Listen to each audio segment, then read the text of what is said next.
Madame, bonjour ou bonsoir, c'est selon mesdames et messieurs. Nous avons l'honneur aujourd'hui d'accueillir dans notre émission Le Débat sur Yegle TV, M. Mahawa Sémou Diouf, coordonnateur de la cellule de communication de la coalition Benno Bokk Yakaar.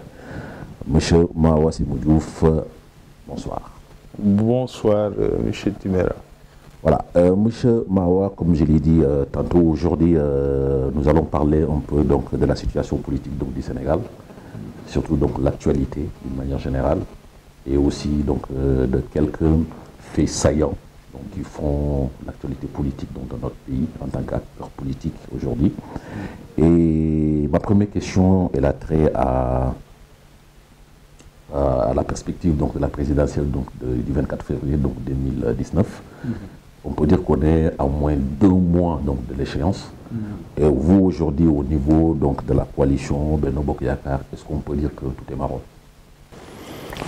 Oui, tout est marron. Merci beaucoup de m'inviter. Et puis, je salue tous vos téléspectateurs, internautes, qui vous regardent partout à travers le monde. Et je leur transmets mes saluts les plus respectueux. Et les plus déférents, puisque c'est des citoyens aussi. Donc le moral, effectivement, est au bout fixe. Le cap est clair. Il est déterminé par un capitaine sûr, le président Macky Sall. Et le cap est tracé, la vision est claire. C'est le plan Sénégal émergent, avec un PSE2 qui a déjà trouvé son financement et ses supports. Et plus que jamais, le Sénégal est entre de bonnes mains et nous n'avons aucun doute pour ce qui concerne les joutes électorales vers lesquelles nous allons, de l'issue heureuse pour la coalition Benno Bokk Yakaar, qui sans aucun doute, si ce que nous voyons sur le terrain continue de se confirmer d'ici là, que le matin du 24 février avant midi, la messe sera dite. Le président Macky Sall a tout pour gagner ces élections dès le premier tour. Voilà. Monsieur Diouf, vous venez donc de le dire avant midi. Moi, je dirais, est-ce qu'avant midi, c'est pas trop tôt pour dire que c'est plié? Vous savez, évidemment, c'est toujours difficile parce que il ne faut jamais sous-estimer son combat. Il ne faut jamais non plus partir dans le combat en ayant le doute. Nous avons toutes les raisons de croire à nos chances de gagner de la plus belle des manières, ça veut dire dès le premier tour, parce que nous avons fait des réalisations inédites. Les indicateurs macroéconomiques de ce pays sont sans commune mesure avec ce que nous avons vu de l'indépendance à nos jours. La transformation au quotidien des Sénégalais, que ce soit sur l'impact social, mais aussi l'encadrement de l'économie nationale, du point de vue des infrastructures, du point de vue de la mise en place des conditions d'une véritable économie rurale, sont inédites. Et jamais le Sénégal ne s'est mis dans les conditions de pouvoir réaliser son émergence dans les délais et les échéances qui ont été définis dans le cadre du plan Sénégal émergent, c'est-à-dire d'ici 2035. Vous avez parlé tout à l'heure de la phase 2 du plan Sénégal émergent. Est-ce concrètement, vous pouvez revenir donc, sur les axes saillants donc, de cette phase 2 donc, du plan Sénégal émergent? Alors, vous savez, il y a 3 piliers du plan Sénégal émergent. C'est la restructuration de l'économie, le renforcement du capital humain. Et le 3e pilier, c'est la gouvernance et le renforcement de l'état de droit. Donc, le cap est clair, c'est la poursuite des réformes, parce qu'il y avait à peu près 27 réformes et 27 projets phares. C'est le cap qui va être continué. La vision, elle est très simple. Il fallait, parce que notre croissance jusqu'à présent était portée par des secteurs qui étaient de l'ordre du service, que ce soit les télécoms ou parfois le BTP, mais qui étaient en tout cas des organisations, des compagnies qui faisaient de la croissance, mais la croissance était extravertie. Et c'est bien pour ça que je dis, beaucoup de ceux qui parlent aujourd'hui d'une croissance extravertie ne font que citer la partie diagnostique du plan Sénégal émergent. Le diagnostic du plan Sénégal émergent, une fois fait sur ces aspects, a dit qu'il faut qu'on diversifie les moteurs de croissance de notre pays. Et pour ça, on a constaté que 60% de la population sénégalaise vivait dans le monde rural d'activités agricoles directes ou dérivées, et ne produisait finalement que 30% de la croissance nationale. Ça veut dire qu'on ne produisait pas assez. Donc il fallait accélérer la cadence de production nationale. Ce qui a été réussi du point de vue agricole, parce que tous les secteurs agricoles et horticoles ont doublé leur production ou l'ont triplé. Donc c'est une première phase de gagner. La seconde chose maintenant, une fois que vous produisez, il faut que vous le transformez et il faut que vous l'exportiez et que vous le vendiez dans des conditions les meilleures. Donc il y a des chaînes de valeur qu'il faut installer dans le pays. C'est ce que nous sommes en train de faire. Et je crois qu'avec toutes les réformes qui vont suivre dans une première phase, dans la seconde phase du plan Sénégal émergent, on peut croire que le Sénégal va être sur l'orbite de l'émergence d'ici très peu de temps. Par rapport à l'émergence, donc parlons-en. Et je pense que c'est dans ces dynamiques dont vous vous êtes inscrit. Et aujourd'hui, concrètement, donc, vous pensez qu'une fois avoir franchi donc, le cap, par exemple, ces élections à venir, est-ce que vous pensez résolument que tout ce qui touche donc, ces secteurs donc, vont connaître un boom? Oui, vous savez, il faut pas dire, il faut dire les choses comme elles sont. Nous ne sommes pas encore un pays émergent. Loin s'en faut. Il reste à accomplir tout le cap qu'il faut accomplir et qui est dessiné dans le plan Sénégal émergent pour atteindre ce cap de l'émergence. Je vous l'ai dit, l'une des premières choses à atteindre, c'était d'abord de créer les conditions d'une restructuration de l'économie nationale. Avoir des moteurs de production de croissance qui sont forts dans notre pays. C'est ce qui a été fait du point de vue agricole. Il y a le processus d'industrialisation qui est en train d'être relancé. Vous avez le pôle industriel de Diamniadio qui, d'ici 3 ans, 4 ans, va avoir près de 20 000 jeunes qui pourront travailler là-bas. Pour l'instant, il y a à peu près 1 500 à 2 000 qui ont commencé. Et ça va continuer. Il faut que ce qu'on produit, on réussisse à le transformer ici. Il faut qu'on crée un environnement des affaires qui permette d'attirer plus d'investisseurs dans le secteur tertiaire et qu'on implique le secteur privé dedans. Pour ça, il faut qu'il y ait davantage de réformes. Nous en avons fait une grosse part. Le Sénégal a gagné beaucoup de points dans le classement Doing Business et dans tout ce qui est en tout cas environnement des affaires. Et nous sommes entrés dans le top 10, je crois, dans les pays africains où il est bon d'investir. Avant, on était un peu plus loin que ça. Et ça va aller de l'avant.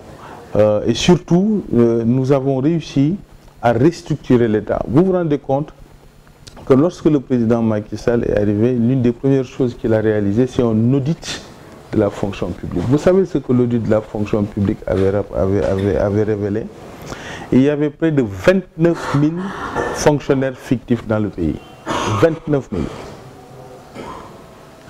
Ça, c'est plutôt les boursiers d'ailleurs. Les 29 000, c'est 29 000 boursiers fictifs à l'université Cheikh Anta Diop. 29 000. Il y avait près de 12 000 fonctionnaires fictifs qui n'existaient pas. Ça, c'était un problème. Donc, on vient de loin.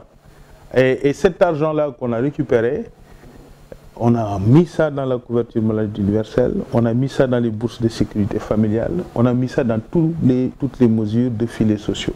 Parce que les filets sociaux, ce n'est pas du prêt, ce n'est pas des choses qu'on emprunte, c'est l'argent public du Sénégal et des Sénégalais qu'on met au service du capital humain sénégalais.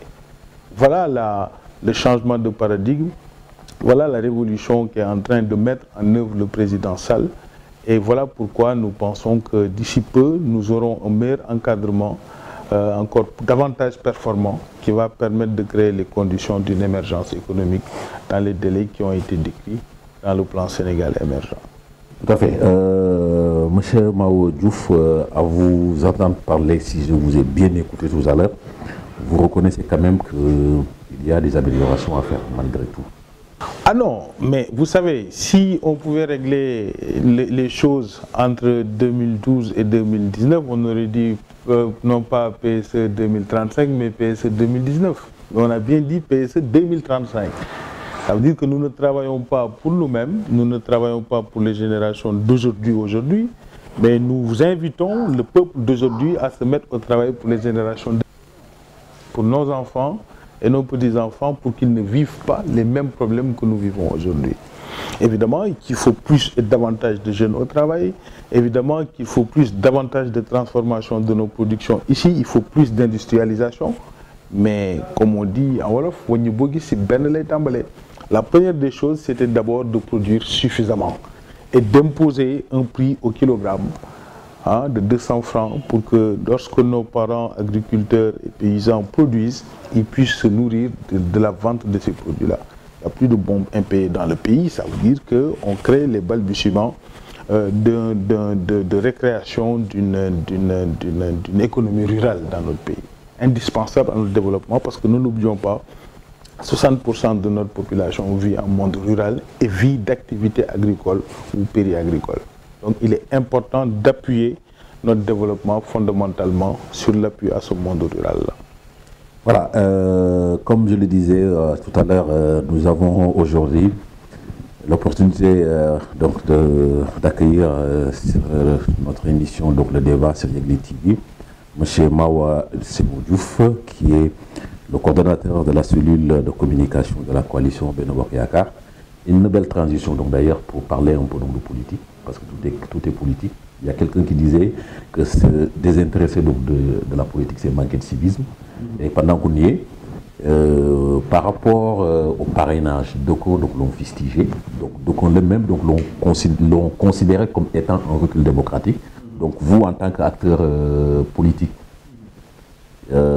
qu'est-ce que vous pensez donc de ce parrainage-là? Est-ce une bonne chose ou bien est-ce que ça a permis en fait d'assainir un peu l'espace politique sénégalais?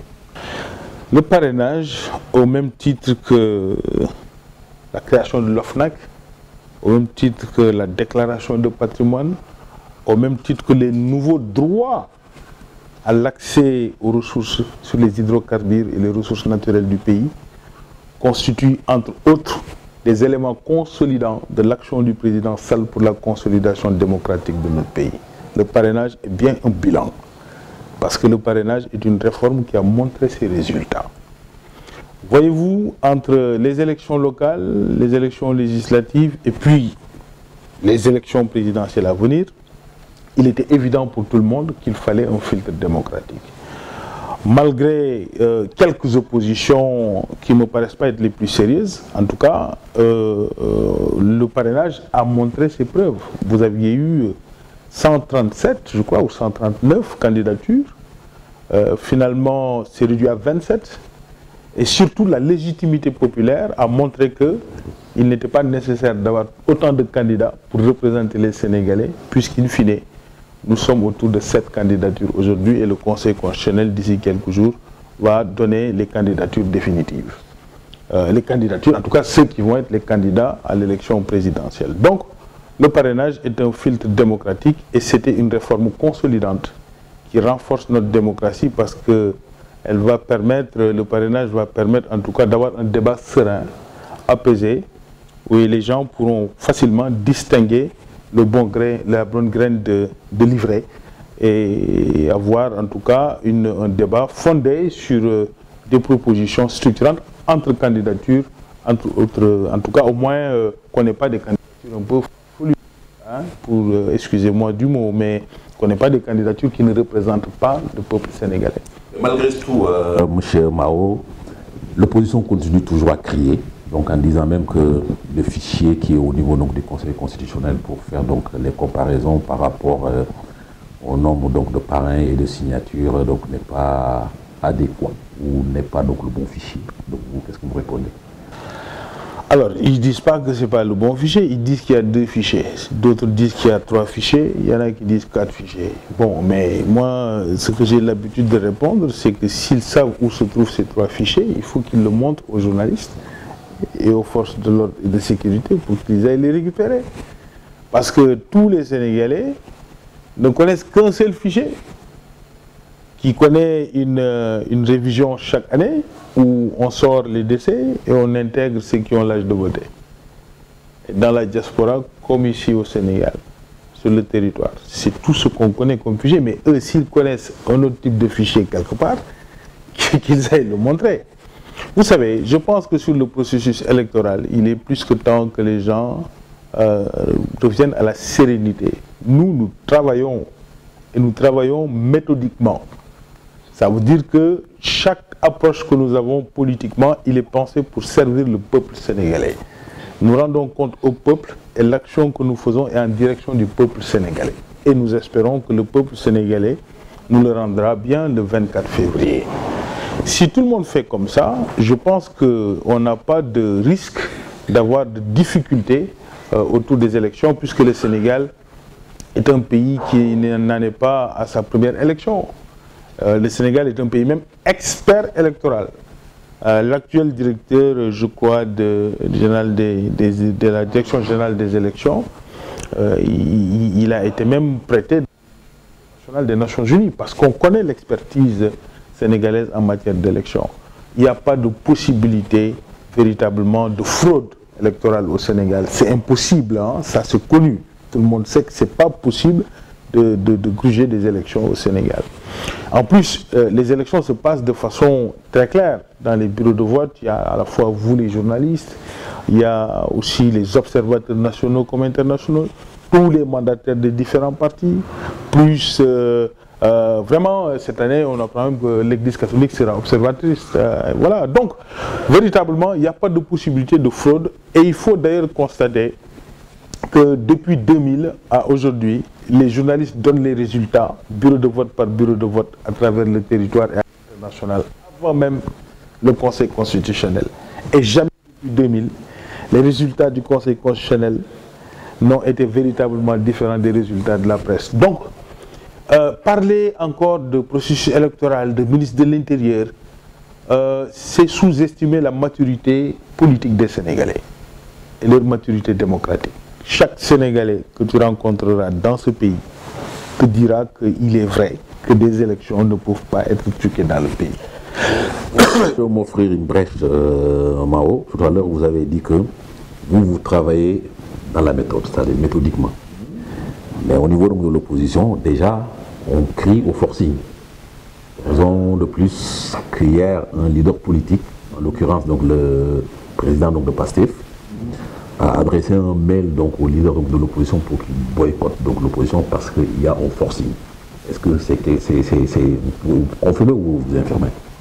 Bon, d'abord, il faut dire que c'est un mail, hein, semble-t-il, c'est bien de le dire. Donc, ce n'est pas une démarche officielle du parti qu'il représente, mais ça renseigne sur le doute dans leur propre camp. Ils savent véritablement que s'ils continuent dans cette tendance, continuer à remettre en question un processus électoral que toute la planète, tous les États à travers le monde reconnaissent au Sénégal qu'ils ont une expertise en la matière, continuer à contester un processus électoral qui nous a fait, nous, à un moment donné, ne pas gagner Dakar, perdre Ziguinchor, continuer à contester une administration électorale qui a fait partir Wade, qui véritablement, tout le monde sait qu'il ne voulait pas partir, il a fallu des morts pour qu'il parte. Donc s'il y avait une possibilité dans le processus administratif de l'administration électorale, s'il y avait une possibilité dans l'administration électorale de gruger des élections, véritablement, je pense que le pouvoir sortant l'aurait fait. Donc ça, ce n'est pas possible, tout le monde le sait. Alors, s'ils continuent à rabâcher ça, c'est bien, parce qu'ils savent très bien qu'ils n'ont pas fait le travail qu'il fallait faire. Ils n'ont pas fait la démarche d'aller rencontrer les Sénégalais dans les profondeurs du pays. Ils n'ont pas fait la démarche de bâtir un véritable projet pour le Sénégal, non pas des colibés, non pas des rumeurs, non pas des fake news, non pas raccorder imaginer en tout cas comment ça s'appelle, des scandales ici et là, sans preuve, sans aucune preuve. En fait, pour dire simplement, en vérité, un tissu de mensonges, on ne peut pas le dire autrement. Accuser les gens facilement, mais jamais une proposition révolutionnaire de l'intérieur du pays, dans le secteur agricole, dans le secteur de la pêche, dans le secteur de l'environnement en général, important, de l'énergie que nous avons maîtrisé, diversifié les modes de production avec le mix énergétique, multiplié par 2 la production énergétique nationale en 5 ans. Qu'est-ce qu'on peut proposer de mieux? Je ne dis pas que c'est impossible, mais ils ne le disent pas. Ça veut dire que ça ne les intéresse pas. Ce qui les intéresse, c'est de parler d'un ministre de l'Intérieur. C'est véritablement de parler de tout, sauf de ce qui intéresse les Sénégalais. Ça veut dire comment développer leur économie, comment améliorer leurs conditions de vie au quotidien, comment améliorer leur mode de transfert, de transport, hein, comment développer l'aménagement urbain, toutes ces questions-là, rien, absolument rien. Donc, évidemment, il n'est pas surprenant qu'à ce stade, ils commencent à douter de leur propre stratégie, parce que nous sommes à 1 mois de l'échéance, nous maintenons le même rythme, nous maintenons le même cap, avec humilité, nous respectons la conscience des Sénégalais. Mais nous savons aussi que nous travaillons, alors qu'en face, ils ne le font pas.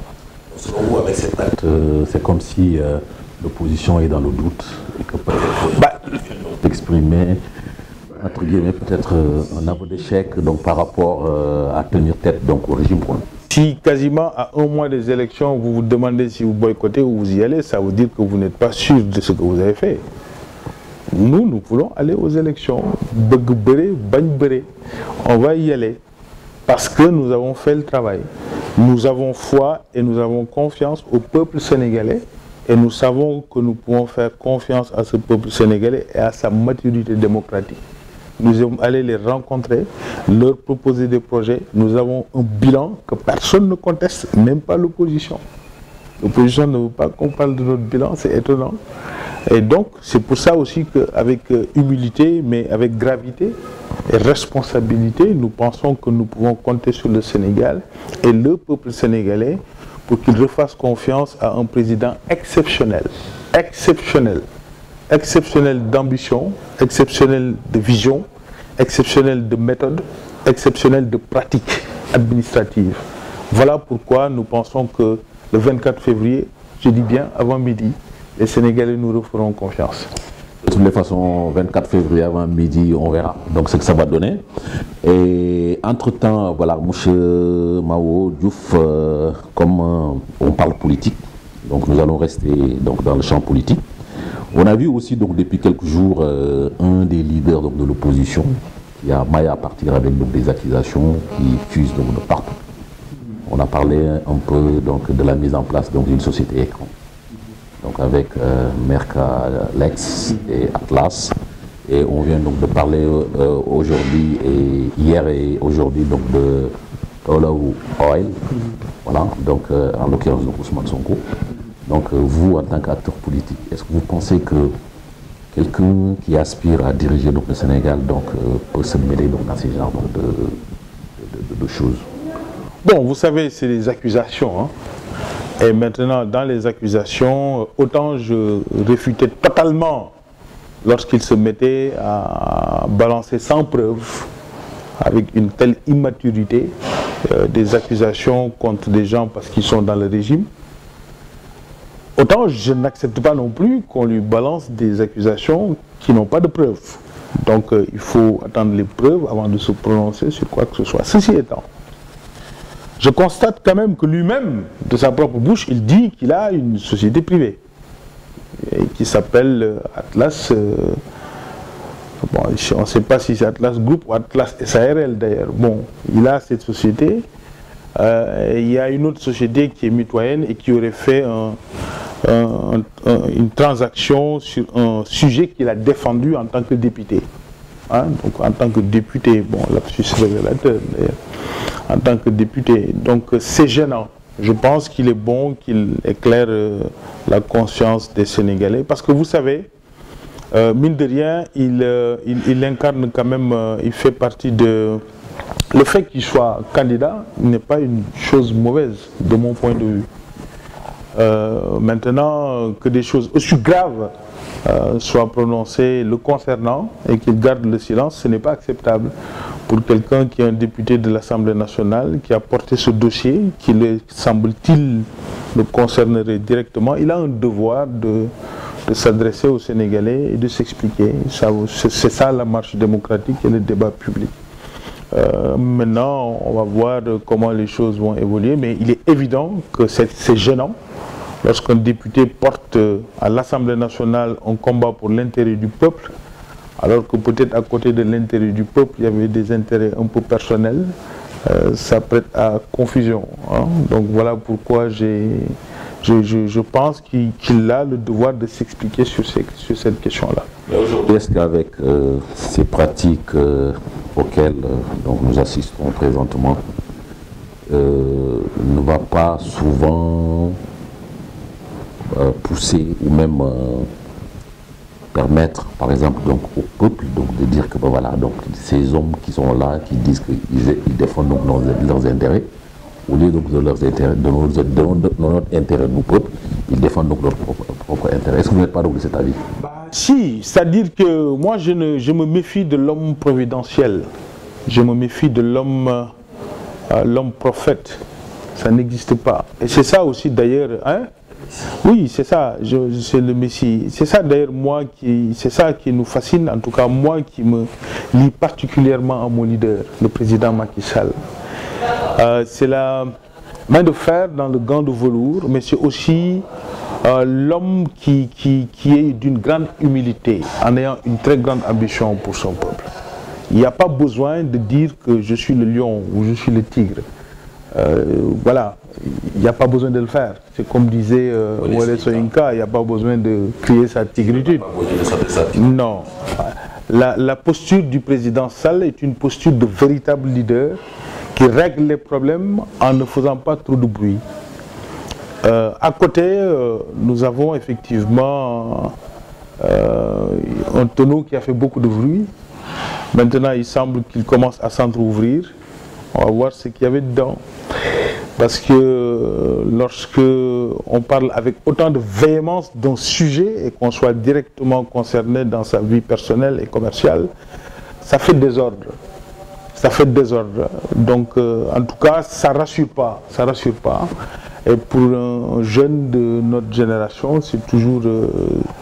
voilà, il serait bon qu'il clarifie la situation et qu'on sache à quoi s'en tenir.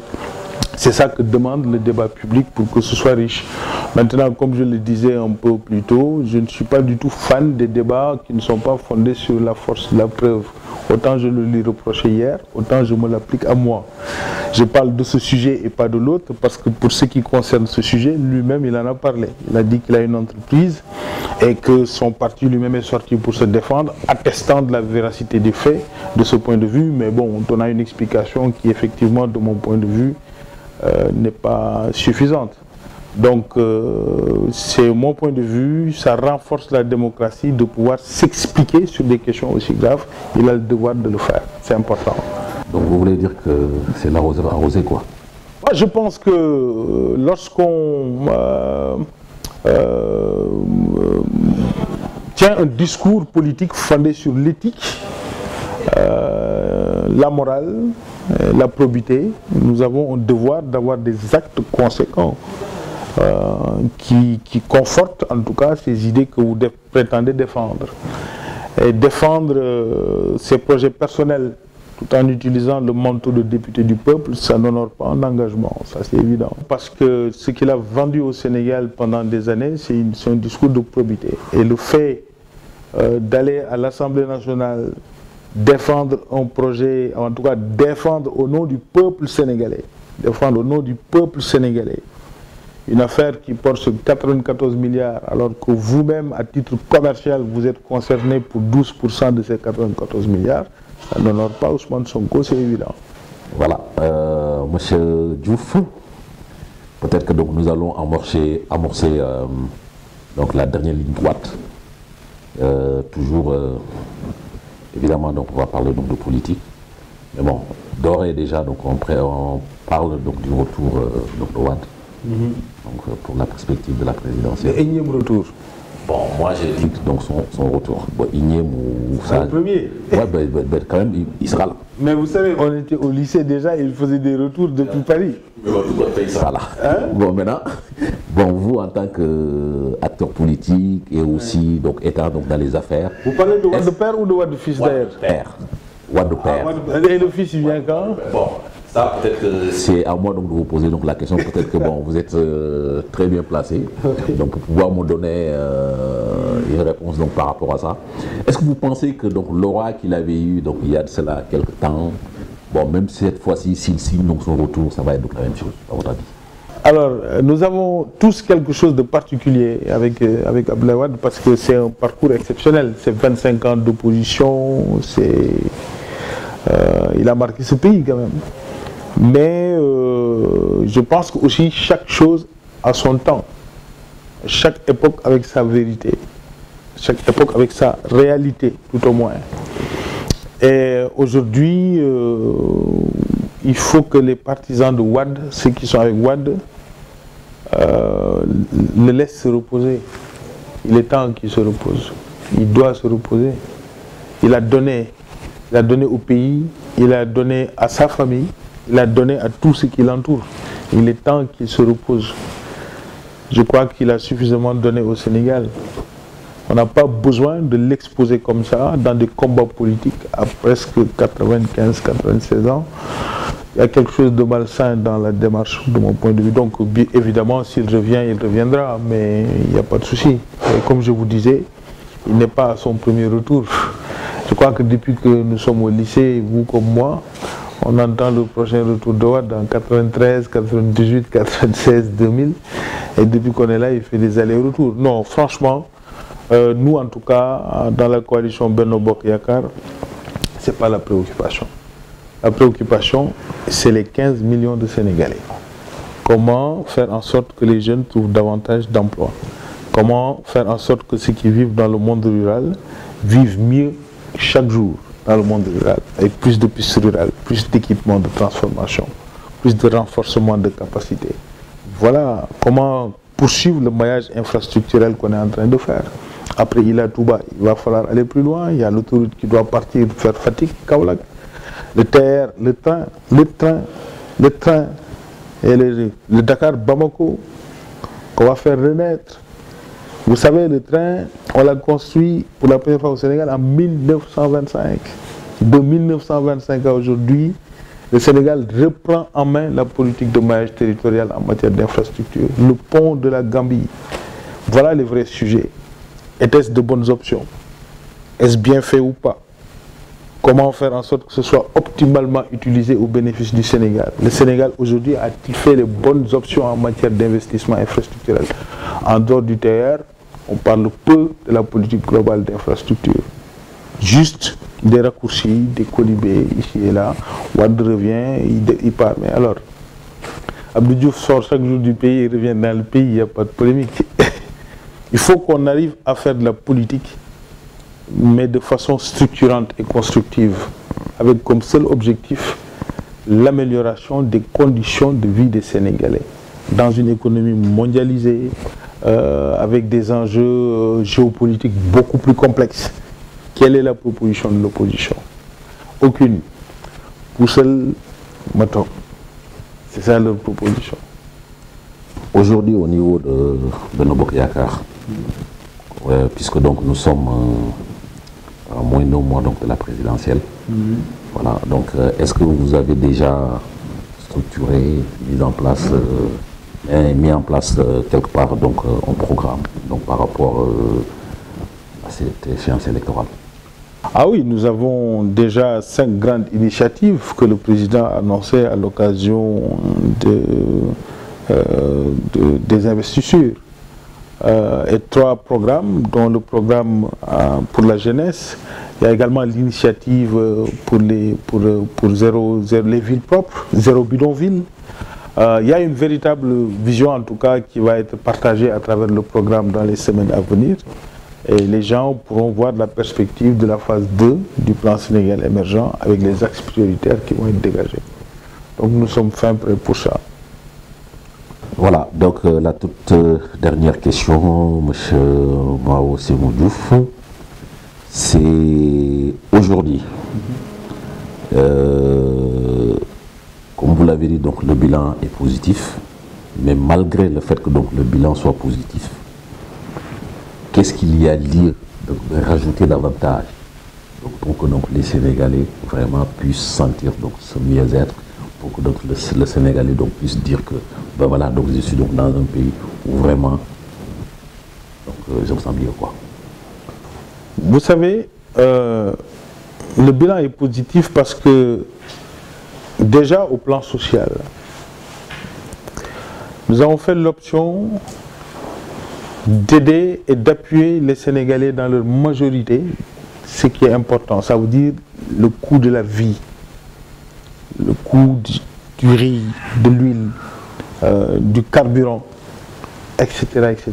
Pour que la vie au quotidien ne soit pas assujetti aux fluctuations du baril du pétrole et en tout cas des chocs exogènes en général qui peuvent faire gonfler en tout cas faire fluctuer en tout cas le pouvoir d'achat des Sénégalais. On l'a maintenu. On a renforcé le filet social pour les gens qui étaient les plus faibles d'entre nous parce que c'était une grande priorité pour le président Macky Sall. Mais en même temps, nous avons dessiné les contours macroéconomiques qui vont permettre d'avoir un investissement accéléré. Et vous l'avez vu, là où on avait 5 000, 3 000 milliards, cette fois on en a 7 000 milliards au groupe consultatif parce que les conditions prioritaires sont réalisées. Désormais, il faut accélérer la cadence. C'est comme si vous construisez le contenant et vous mettez le contenu. Nous en sommes donc désormais à l'accélération du rythme. Donc c'est ce qui va arriver. Les Sénégalais doivent être prêts à prendre en main ce formidable défi que nous propose le président Sall, qui est de faire naître sous les yeux du monde entier une force économique moyenne, en tout cas émergente, en Afrique occidentale, et une forte démocratie, parce que c'est possible, parce que nous sommes en train de le réaliser. Et on commence à le faire avec des infrastructures extrêmement symboliques qui montrent la dimension de cette ambition. 3 infrastructures. Parce qu'elles sont structurantes et symboliquement extrêmement fortes sur l'ambition du pays. L'ambition du chef de l'État, du président Macky Sall pour le pays. Le premier, c'est le pont de la Sénégambie. Le Sénégambia Bridge. Qui règle d'abord la continuité territoriale du Sénégal entre le sud et le nord, en tout cas du point de vue du transport, règle un problème d'intégration africaine parce que la Gambie, du point de vue géopolitique, est un problème pour le Sénégal de l'indépendance à nos jours. Tout le monde a vu le rôle déterminant que le président Macky Sall a joué sur la question gambienne, en particulier pour le départ de Yaya Jammeh. Second symbole, l'autoroute Ila Touba. Évidemment, surtout dans cette chaîne, c'est évident de le noter. Touba, symbole vivant de la résistance culturelle sénégale, mais aussi le cœur de l'économie nationale et le cœur du territoire, puisqu'il relie littéralement le nord et le sud. Construire l'autoroute il y a 5 ans entre Dakar et Touba paraissait chimérique pour la plupart d'entre les Sénégalais. Troisième infrastructure de taille, c'est le train express régional. Le rail. Vous savez que vous, comme moi, ne connaissons pas le train. Parce que lorsque nous sommes nés, le train qui passait du rail, enfin de Dakar, de Thiès, en tout cas Dakar-Thiès, et on parlait de Thiès, de Kenyarigar, et tout ça c'est mythique pour nous, ça n'a pas de réalité. Le président Macky Sall a pris sur lui de faire renaître le rail, non pas pour servir une économie coloniale, mais cette fois pour servir une économie endogène, une économie qui sert l'économie rurale du pays, les productions nationales qui sortent pour servir notre économie au Sénégal. Voilà pourquoi les Sénégalais doivent se dresser comme un seul homme et comprendre que nous sommes dans une transition historique et que ce n'est pas simplement du Sénégal qu'il s'agit. Le monde regarde le leadership du président Macky Sall et les conditions de transformation économique qu'il est en train de mettre en œuvre. Pour terminer, souvenez-vous du nombre de fonctionnaires que l'audit a montré. Il y avait plus de 20 000 fonctionnaires qui étaient dans le fichier, qui prenaient leur salaire et qui ne travaillaient nulle part dans la fonction publique.